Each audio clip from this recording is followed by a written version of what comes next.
많은 분들이 오해하는 것 중에 하나가 착한 사람이나 혹은 천성적으로 선하고 온화한 사람을 보면 믿음이 좋다고 생각하는 것입니다. 그런데 성경을 보면 믿음은 두려움이 없는 것과 관련이 있는 개념입니다. 용감하다, 담대하다 이런 단어들이 오히려 믿음과 더 어울리는 개념입니다. 그리고 성경을 자세히 보면 이 착하다는 개념과 두려움이 없다는 이 개념이 같은 성질의 것임을 발견하게 됩니다. 여러분, 하나님이 말씀하시는 착하다는 개념과 우리가 착하다고 생각하는 이 개념이 좀 많이 달라요. 예수님께서 비유적으로 말씀하실 때 예수님께 칭찬받는 종들을 향하여서 뭐라고 말씀하시죠? 착하고 충성된 종아. 그리고 예수님께 책망받는 종을 향해서는 악하고 게으른 종아, 이렇게 하나님께서 책망을 하시는 것을 보게 됩니다. 그런데 그 착하고 충성된 종은 어떤 종입니까? 하나님께서 맡겨주신 그 달란트를 자신의 삶의 현장으로 가지고 나아가서 주인의 의도대로 충성하고 순종했던 삶을 살았던 그 종을 향해서 착하고 충성되다라고 말씀합니다. 그런데 이 악하고 게으른 종은 한 달란트를 어떻게 합니까? 숨겨뒀어요. 물론 주인에 대한 오해 때문에 그렇게 땅에 숨겨두었지만 그는 하나님께서 맡겨주신, 주인이 맡겨주신 사명대로 살기 두려웠습니다. 그렇게 하면 실패할까 두려웠고, 그렇게 살면 세상 사람들로부터 손가락질 받을까봐 두려웠고, 세상에 나가서 힘든 일을 당할까봐, 손해볼까봐 두려웠습니다. 그러니까 하나님께서 말씀하시는 착하다는 개념과 우리가 생각하는 착하다는 개념이 좀 다르죠. 그래서 이 성경에서 말씀하시는 착하다는 개념은 오히려 담대하게 주의 말씀에 순종하는 삶을 살고, 세상에서 말씀대로 살다가 손해볼 것 같고 또 내가 엄청난 고난과 박해를 받을 것 같아도 여전히 주의 말씀 붙잡고 말씀대로 살아가는 그 담대함이 오히려 더 이 믿음과 또 성경이 말씀하시는 착하다는 개념과 더 부합한다는 것입니다. 웨슬레 목사님은 18세기 초에 복음을 전할 때 정말 많은 고난과 핍박을 받으셨습니다. 그런데 어느 날 전도를 하러 가다가 본인이 깨달은 것이 지난 3일 동안 아무런 핍박이 없다는 사실을 깨닫게 됩니다. 그래서 숲속에 들어가서 하나님 앞에 간절히 기도를 하는데, 하나님, 제가 무슨 잘못을 저지른 것이 있습니까? 왜 지난 3일 동안 아무런 핍박이 저에게 없었습니까? 제가 혹시 잘못한 것이 있다면 깨닫게 해주십시오. 이렇게 큰 소리로 기도를 했어요.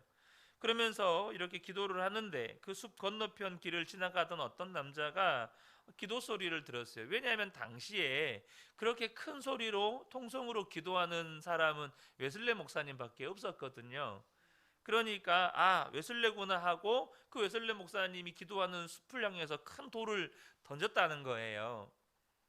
웨슬레 목사님도 기도를 하다가 누가 돌을 던지니까 오히려 하나님께 감사 기도를 드렸다는 거예요.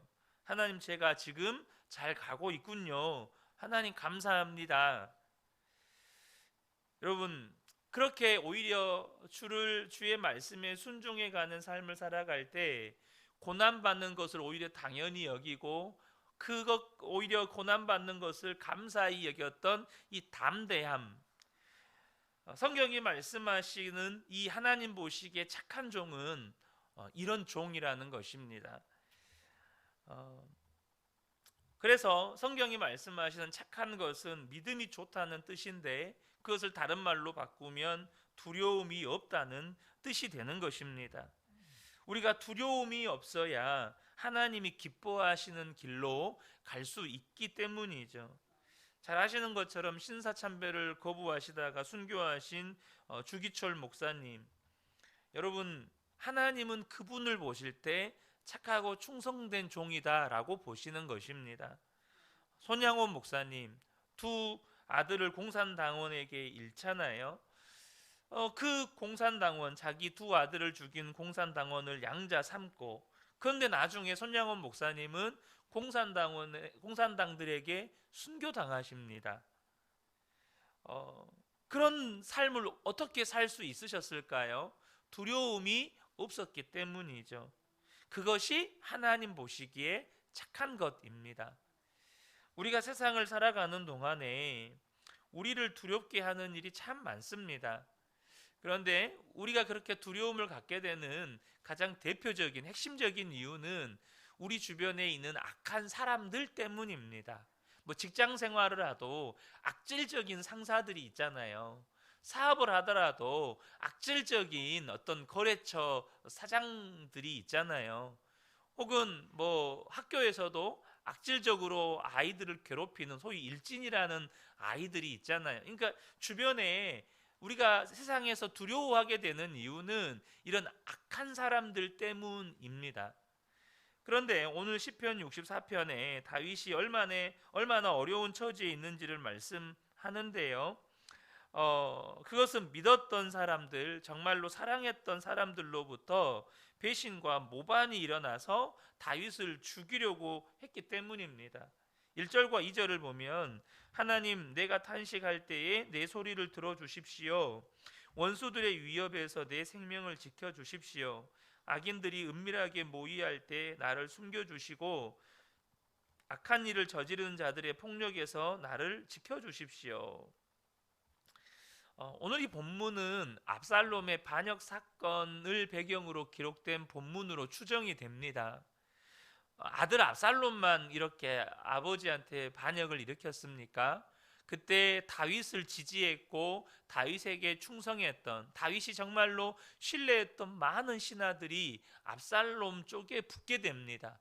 그리고 그들이 이 다윗을 죽이기 위해서 달라드는 거죠. 그런데 우리가 정도의 차이는 있지만 우리 역시도 그런 일을 종종 겪습니다. 정말 그 사람 악하다, 사람이 어떻게 저럴 수 있나, 이런 일들을 겪게 되는 거죠. 우리가 살아가는 세상에서 이렇게 어려운 일들을 겪는 건 세상이 또 그렇게 악해져 가고 있다는 것을 의미합니다. 오늘 이 본문에서는요, 악한 사람들이 어떤 사람인지 3절부터 6절까지 이제 언급이 되어 있는데요. 무엇보다 그 악한 사람들은 먼저 말이 약하다는 겁니다. 3절을 보면 그들은 칼날처럼 날카롭게 혀를 벼려 화살처럼 독소를 뽑아냅니다. 여러분, 요즘에 세상을 보면 사람들의 말이 거칠잖아요. 그렇지 않습니까? 그냥 길거리 지나가면서 그냥 들려오는 사람들의 말들이 그냥 욕설로 시작해서 욕설로 끝나고, 그냥 그게 일상에 돼야죠. 우리 아이들도 학교에서 욕을 이렇게 섞지 않으면 대화가 되지 않을 그런 문장들을 사용하죠. 그런 분위기 속에서 우리 아이들이 자랍니다. 4절도 보면 죄 없는 사람을 쏘려고 몰래 숨었다가 느닷없이 쏘고서도 거리낌조차 없습니다.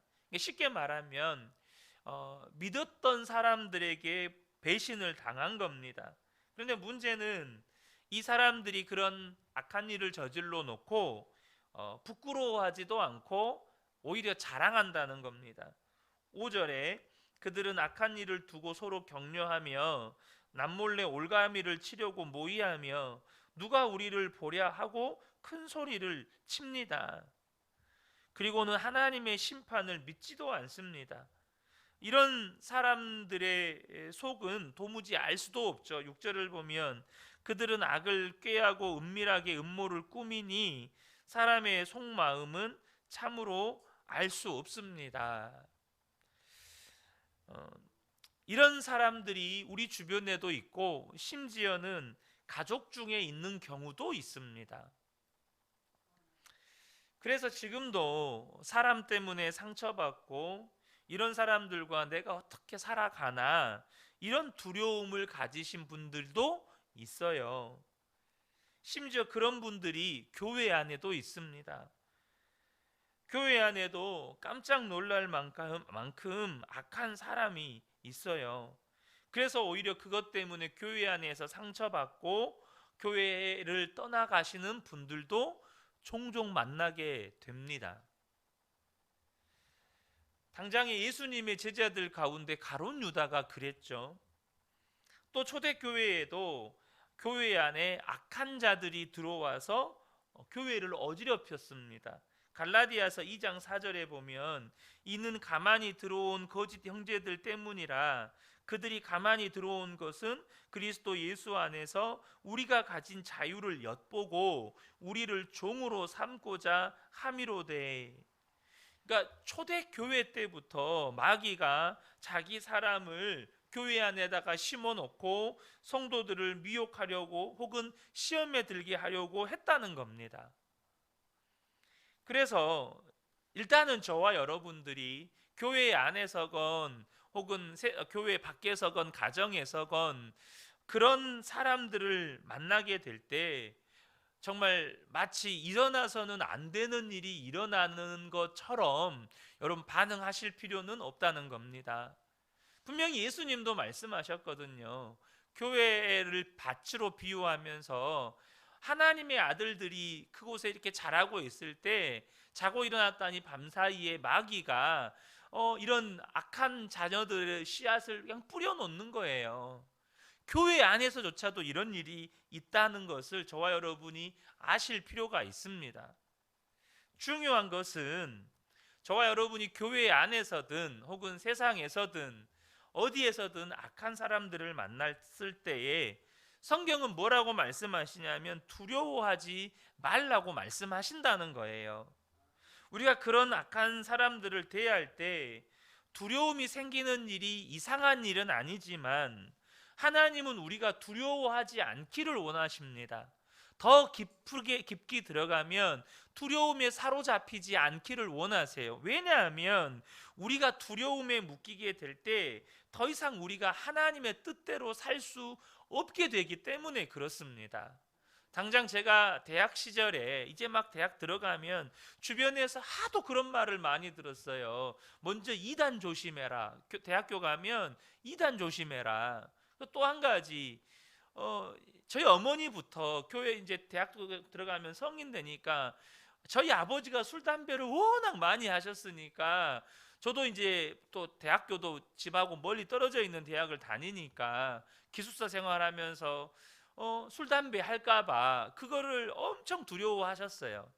근데 저도 예수님을 믿거든요. 당장 그런 이야기를 듣고 대학에 가니까 겁나더라고요. 선배들을 만나고 이제 신입생들 들어왔다고 선배들과 이런 대면식이라고 하는 거를 학년별로 돌아가면서 하는데 그 자리가 다 술자리잖아요. 선배들이 고나는 술 마셔야 되고 그러잖아요. 그러니까 제 마음 가운데도 두려움이 있더라고요. 이 술을 거부하면 앞으로 남은 대학 생활 참 힘들겠다 이런 생각이 들죠. 군대에서도 마찬가지입니다. 뭐 그때는 하늘 같은 장교가 술을 따라주는데 뭐 연대장님이 술을 따라주는데 두려운 마음이 생기죠.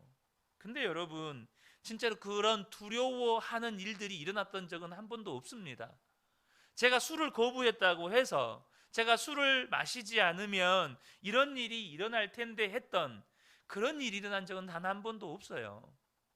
하나님은 여전히 저를 지키셨고 오히려 제 신앙을 드러내셨고 나중에는 그런 모임이 생기면 선배들이 알아서 저를 위해서 음료수를 준비해주고 이런 대학 생활을 보냈고 그런 군대 생활을 했어요. 중요한 것은 우리가 그런 두려움에 사로잡혀 버리면 세상과 타협을 하기 시작하고 하나님의 뜻대로 살아가지 못하게 되어버린다는 것입니다. 그래서 저와 여러분이 기억하셔야 될 것은 뭐냐 하면 내가 지금 악한 사람 또 세상을 보고서 두려워하고 있다 이 말은 내가 하나님을 바라보는 눈을 놓쳐버렸다라는 뜻이 되는 것입니다. 하나님을 바라보는 이 믿음의 눈을 지금 놓치고 살고 있다라는 뜻이 되는 거예요. 여러분 하나님은요 어떤 악한 사람보다 크신 하나님이십니다. 그러므로 저와 여러분이 하나님을 바라보는 눈을 뜨게 되면 악한 사람들 때문에 힘들기는 하죠. 예를 들면 다니엘이요, 다른 이 신하들의 시기 질투로 인해서 사자굴에 던져지잖아요. 여러분, 그 시간이 왜 안 힘들겠어요? 힘들죠. 요셉이 형들의 시기 질투 때문에 여러분 노예로 팔려갑니다. 그 시간들이 왜 안 힘들겠어요? 다윗도 사울왕의 시기 질투 때문에 10년이 넘는 생활을, 도망자 생활을 합니다. 두려워요. 하지만요, 하나님은 우리가 그런 상황 가운데 어려움이 있지만 두려움에 사로잡혀 살기를 결코 원치 않으신다는 겁니다. 두려움에 사로잡히면 그때부터는 하나님의 뜻대로 살아가는 게 아니라 세상에 끌려 살아가게 되기 때문입니다. 다윗은 하나님을 바라봄으로 악한 사람들로부터 오는 두려움에서 벗어난 사람입니다. 어릴 때부터 그랬습니다. 다윗이 소년이었을 때 양을 쳤잖아요. 그런데 사자와 곰이 그 양을 물어가려고 할 때 다윗은요, 그것은 하나님이 자신에게 맡겨준 양이라고 믿었습니다.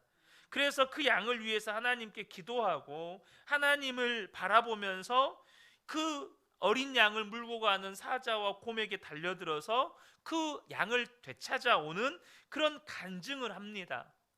여러분, 두려움에 사로잡혔다면 그 붙들려가는 양을 보고만 있죠. 어떻게 달려가서 그 입에서 양을 빼옵니까? 또 소년 다윗이 골리앗을 꺾고 목을 뱁니다. 하나님을 바라보는 믿음의 눈이 열렸기 때문이죠. 하나님이 살아 계시고 나와 함께 계심이 믿어지니까 악한 세상이나 악한 사람들이 두려워지지 않게 되는 것입니다. 그래서 오늘 이 본문 64편도 보면 1절 2절에서 탄식하고 3절에서 6절까지 악한 사람들이 어떤 사람들이었는지를 말하고 7절부터 이제는 분위기가 확 바뀌어요. 하나님을 바라보게 되는 것이죠. 7절부터 9절을 보면 그러나 하나님이 활을 쏘실 것이니 그들이 화살을 맞고서 순식간에 쓰러질 것이다. 하나님은 그들이 혀를 놀려서 한 말 때문에 그들을 멸하실 것이니 이것을 보는 자마다 도망칠 것이다. 그들은 모두 다 두려움에 사로잡혀 하나님이 하신 일을 선포하며 하나님이 하신 일을 생각하게 될 것이다.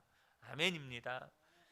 사랑하는 성도 여러분, 혹시 지금 두려움 가운데 계신 분이 계시다면, 또 환경이나 사람이 두려우시다면 정말로 오늘 본문의 다윗과 같이 하나님을 바라보는 믿음의 눈이 뜨여지시기를 축복합니다. 이랜드 박성수 회장님이 우리나라의 정말로 그 의류 업계에서는 가장 큰 대기업을 이끌고 계시지 않습니까? 근데 여러분, 그렇게 큰 기업을 일궜다는 건 정말 많은 어려움들을 헤쳐나갔다는 것을 의미하잖아요. 그런데 그런 어려움을 만날 때마다 드는 생각은, 이 문제를 어떻게 해야 될까? 내가 이 문제를 해결할 수 있을까? 그런 생각이 든대요. 이건 당연한 거잖아요. 이번에는 정말 회사에 큰 어려움이 생기겠다, 이런 생각이 들 수밖에 없다는 거죠. 그런데 그런 어려운 일을 만날 때마다 회사에다가 만들어 놓은 기도실에 들어가서 또 전 사원에게 기도하도록 요청하고 그냥 기도실 들어가서 기도를 하는 거예요. 일반적인 회사와는 전혀 다른 분위기죠. 일반적인 회사에서는 어려움이 닥치면 어떻게 합니까? CEO들 모아놓고 회의하는 거죠. 어떻게 이 어려움을 헤쳐나갈까? 혹은 그게 안 되면 너 책임지고 회사 그만둬라. 이게 일반적인 회사의 분위기잖아요. 그런데 전 직원들한테 기도 요청하고 회장님은 기도실 들어가고, 근데 그분의 이야기가 뭐냐면 그것으로 인하여서 지금까지 모든 어려움을 해결해 왔다는 거예요. 그런데 그분이 말씀하는 핵심은 뭐냐면 기도를 했더니 하나님이 그 모든 문제를 해결해 주신 것이 아니고, 기도하고 들어갔다가 나오면 하나님께서 내 마음 안에 있는 두려움을 제거하셔서 끝까지 하나님의 방법대로 살아갈 수 있는 믿음과 담대함을 주셨다는 거예요. 그렇게 하면 오히려 회사에 어려움이 되고 회사가 손해를 보고 회사에 큰 손실을 끼치게 될 거라는 걸 알지만 그게 하나님의 방법이고 그게 하나님의 뜻이기 때문에 끝까지 하나님의 방법대로 말씀대로 살아갈 믿음과 담대함을 얻게 되었다는 것입니다. 저는 이 새벽에 우리 성도님들이 하나님 앞에 기도하실 때 물론 하나님은 우리의 기도에 응답하셔서 어떤 문제를 해결해 주시기도 하십니다. 근데요, 어쩌면 지금 이 새벽에 나와서 기도하시는 분들 대부분의 성도님들은 문제 해결의 기도 응답보다 그런 문제와 상관없이 하나님의 말씀대로 하나님의 방법대로 살아갈 믿음과 담력으로 응답받으실 분들이 대부분이신 것 같아요. 여러분 어떻습니까? 여전히 여러분은 지금 문제가 해결되어야, 내가 원하는 것이 해결되어야 나는 만족하고 감사하고 기뻐하는 수준의 성도님이십니까? 아니면 지금까지 여러분의 삶을 뒤돌아보아도 내 뜻과 내 감정과 내 계획과 상관없이 하나님의 뜻이 이루어져 왔고 그 하나님의 뜻에 어찌했든지 간에 순복하며 살려고 하는 마음을 가지고 지금까지 오셨습니까? 저는 후자라고 생각합니다. 그렇다면 여러분 이 새벽에 기도할 때도 여러분 기도의 응답으로 여러분 믿음과 담력으로 응답받게 되시기를 축복합니다. 세상이 악하면 악할수록 더욱더 주님을 바라보게 되시기를 축복합니다. 시편 27편 1절에 여호와는 나의 빛이요 나의 구원이시니 내가 누구를 두려워하리요 여호와는 내 생명의 능력이시니 내가 누구를 무서워하리요. 히브리서 13장 6절에 그러므로 우리가 담대히 말하되 주는 나를 돕는 이시니 내가 무서워하지 아니하겠노라. 사람이 내게 어찌하리요. 이것이 저와 여러분의 고백이 되기를 축복합니다. 주님의 이 말씀이 오늘 하루를 살아가는 우리 모든 성도님들의 삶에 그대로 이루어지시기를 예수님의 이름으로 축복합니다. 아멘. 기도하겠습니다.